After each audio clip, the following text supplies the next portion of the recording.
Hey friends, welcome back to the my new video guys and my YouTube channel. Today friends, we are going to over how can we disable adaptive brightness mode setting in our lava phone.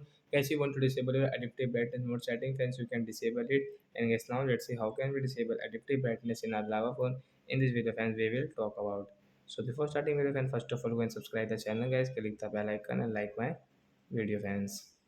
So first of all guys, we will on our phone setting to disable adaptive brightness mode. After on phone setting guys, you will have to scroll friends. You can see this type of setting friends. Click on guys your display setting guys. We will click here friends. You can show adaptive brightness setting friends. Tap here. So friends, you want to disable guys your adaptive brightness mode setting guys. You can disable from this right side. So your screen brightness adjust to environment guys. It will not work in your lava phone. So like that guys, you can disable your adaptive brightness mode setting in your lava phone. So that's it guys. Thanks for watching the video guys.